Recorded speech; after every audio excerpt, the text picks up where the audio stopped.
Hey, we need to talk about the Apple ecosystem. So, Apple ecosystem, here's the official definition, but the versatile version of the definition is that how cohesively Apple products are in working together and how much they eliminate other products that are not made from Apple.com. So, the tricky part about the Apple ecosystem is how great Apple products are in general. Like in every category that Apple is in, they are one of the best, if not the best. And like in every category that they're in, if you just get one device from any category that Apple is in, it just forces you to fall into this rabbit hole of buying Apple devices only and nothing else. Because like Apple device is great, but it's even greater when you have other Apple devices. This makes sense to me. Just come along. I'll show you what I mean. Just come along. All right, so let's say that you're looking for a smartphone, right? There are probably like three categories that you probably care about. You probably care about the battery, you probably care about the camera, and you probably care about the performance, right? So in the battery, you can go for those fat phones that have like, 27 million power battery that's like, a power bank with the phone on it, right? But that one looks stupid, right? Or you can go for the gaming phone with a lot of compromises and what less water resistance and not really popular and not really nice and gaming phones, right? You're probably not gonna go for that, like as a typical person. That one is just for like extremely enthusiastic, right?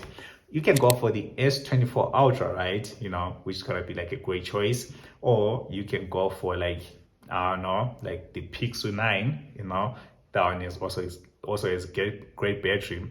Or you can go for the iPhone, like the iPhone like is being tested for this battery life, and it's always like coming up as one of the best, if not the best, whenever it comes out. So it's one of the best, if not the best, in the battery category, right?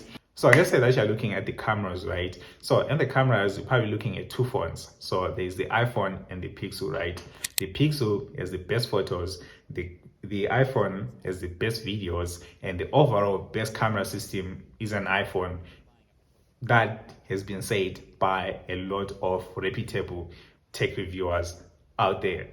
So, that's a fact. So you're probably looking at camera, you're probably gonna go for an iPhone because it's the best, or at least one of the best, depending on what exactly you prefer. So let's say that you're looking at performance, right? You're probably looking at the chipsets, right? And there are a couple of chipsets that you should take into consideration, right? And the first one is MediaTek Dimensity, right?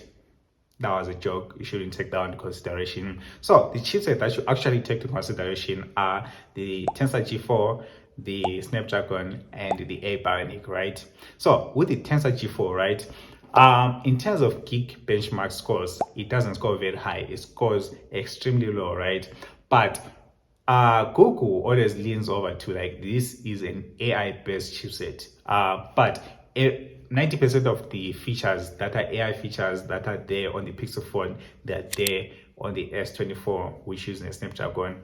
But they say that this is an AI-based chipset, so I don't get where this AI is coming from. But anyways, that's that, right? So we have the Snapdragon, right? The Snapdragon is a good chipset, right? It has the best GPU and the second best CPU, right? So that one is great, right? And then you have the A Bionic. The A Bionic is the best CPU and the second best GPU, right? But like in terms of like the overall best package, depending on wherever you lean to, right? But like the best overall chipset, one will say is the A Bionic, right? So if you're getting a chipset, you're probably gonna go for the iPhone, right? So compiling all of that, right, you will find that like the underlining one is Apple product, right? You're probably gonna get an iPhone, and once you get an iPhone, you're gonna look for some earbuds. You want to listen to some music. So which earphones are gonna use? You're gonna use the AirPods, right? And then say like you're looking for some headphones, gonna use the AirPods Max. And then let's say you're gonna look for a laptop. You're not gonna get a Windows laptop. Like transferring files is gonna be like a pain. So you're gonna look for a MacBook, and then tablet is gonna be an iPad, and then you just get everything else from the Apple ecosystem. That's what I'm talking about. Come along, I'll explain even more just in case you're not convinced. So, more persuasion to prove my point, right? So, let's say that you're looking for a tablet, right? Nah, a tablet is too easy. Everybody knows that the best tablet is an iPad. So let's say that you're looking for a laptop, right? You might say like the laptop market is so saturated, right? But like really there are only about two choices, right? So you can go for like on the Windows side, you can go for the like for the Razer, you can go for the Alienware, you can go for the Lenovo, you can go for the Asus, right? But all of those are just Windows laptop, right? Or you can go for the MacBook, right? So if you're a gaming enthusiast, right, you probably go for the Windows laptop because it's kind of stupid to go for the MacBook because like the MacBook Pro, the pro-ness of it doesn't really refer to pro gaming. It's not pro gaming. Like the pro just refers to like, pro artist in a way. Like, it's just like for the artist like that take like their craft very seriously. So with the pro artist, right, you can go like either way with the softwares because like each artist has a different software that they actually use. I mean, some people like like let's say if you're into music, you probably use Fruity Loops or some other thing like that, right? And then like if you're into video creation, you probably use like Premiere Pro, DaVinci, or Final Cut. And if you're into illustration, you probably use like Adobe Illustrator or Procreate. Like every artist has their software that they use, right? So I might be thinking, why would someone be persuaded into getting the MacBook Pro instead of the Windows laptop? Because like a Windows laptop has the added advantage of gaming, you know what I mean? The MacBook Pro has a slight advantage, right? Same goes with the iOS, right? Because like, with the iOS, like let's say for the Instagram app, right? It's the same app on like Android and iOS, right? But like on iOS, it's a little bit different. It's greatly optimized for iOS because like iOS has so limited devices. Like developers have a better chance of optimizing that app for a few selected phones than for like the whole entire Android system, right? The same thing goes for the MacBook Pro and like all the laptops, right? Like it's so easy to optimize application for the MacBook Pro than it is for like every other Windows laptop because like of different configuration and like different system like NVIDIA, Iris graphics and stuff like that, right?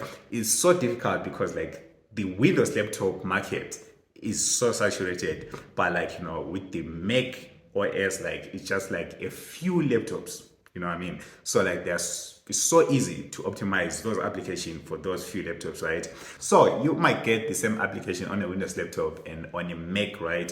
But like on a Mac, it's gonna perform slightly better than on a Windows laptop because of like great optimization. So as an artist, right, you probably be persuaded into getting a MacBook. Like, there's like a real chance that you're probably gonna get a MacBook unless like gaming is that enticing to you, but like, you're probably gonna get like a MacBook. But once you get the MacBook, you can go either way. Like you can go for the Windows laptop. It's still gonna be fine too because like you can still do pretty much whatever you wanna do, right? But once you get the MacBook Pro, right, you know how the story goes, right? You're not gonna get like an Android phone. After that, you're probably gonna get like an iPhone. You're gonna get an iPhone because like how you gonna transfer files back and forth on a MacBook and on an Android. It's gonna be difficult. So you're gonna get like an iPhone. And then once you get an iPhone, you're gonna get like the AirPods Max because like you're trying to listen to music or like like if you are doing like music, you're trying to like trying to get that experience, right? You're not gonna go like for like some Sonos or like some Sony's or like some other headphones. You're probably gonna go for the AirPods Max because like of seamless connection between your phone and your laptop, right? And then the rest is just like the rest is history. Just everything Apple until you have everything from Apple.com. So since the iPhone system is now out, right? People are gonna be buying it. It's so enticing. If you're an Android user and like you're trying to switch to an iPhone, just be aware of that because like once you get like the iPhone, is just like a matter of time. Like you may try to resist it for like a few months. You're saying like I can survive without other Apple products, but you're gonna realize how smooth it is just to operate within the Apple ecosystem and like how difficult it is to operate your phone with other devices that are not from Apple.com unless the EU now forces them to do something about it. The iPhone systems, they're sexy as hell. Like the colors are great, like the great design, that kind of stuff, right? It's very enticing to get them. Once you get them, it's just like a rabbit hole. We're just gonna get everything from able.com. I'm not saying like it's wrong. I'm not saying it's right. I'm just saying what it is. So that's kind of how that is.